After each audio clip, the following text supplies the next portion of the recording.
청와대 민정수석실 갈등이 외부로 알려지면서 분위기가 뒤숭숭합니다. 무엇보다 관심은 이제 여러 차례 사의를 밝힌 것으로 알려진 신현수 민정수석의 거취가 될 겁니다. 청와대 연결해서 직접 알아보겠습니다. 김정우 기자. 네, 청와대입니다. 신현수 민정수석이 사표를 냈다는 사실은 청와대가 공식적으로 인정을 했죠. 네, 청와대는 오늘 종일 당혹스러운 분위기였습니다. 오늘 오전 고위 관계자가 기자들과 만나 신 수석 사의 표명에 대해 설명을 했는데요. 최근 검사장급 인사를 놓고 박범계 법무장관과 신현수 민정수석 사이에 이견이 있었고 박 장관 안을 대통령이 결재하자 신 수석이 그만두겠다 이런 의사를 몇 차례 밝혔다는 겁니다.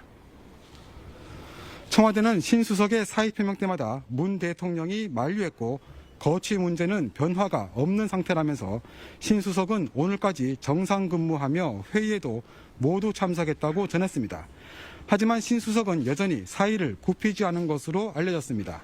여당 관계자는 신 수석이 아직 뜻을 안 굽히고 후임자 발령을 기다리면서 일하고 있다고 했습니다. 자, 그렇다면 대통령이 만류까지 했지만 신 수석은 여전히 나가겠다는 생각이 크다 이런 얘기인데 왜 이렇게 신 수석의 마음이 상한 겁니까? 네, 강직한 성격으로 알려진 신 수석이 검찰 인사 과정에서 사실상 패싱을 당한 뒤 못 견뎌 한다는 게 가장 큰 이유로 보입니다.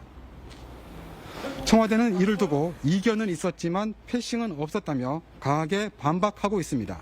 하지만 문 대통령이 박범계, 신현수 두 사람 사이 이견을 알고도 결재했든 아니면 그런 상황을 모르고 박 장관 쪽에 일방적 설명만 듣고 사인했든 모두 문제가 된다는 지적도 나옵니다. 특히 청와대 고위 관계자는 조국 라인의 핵심인 이광철 민정비서관과 신수석 사이 갈등 의혹에 대해선 전혀 사실이 아니라고 했습니다.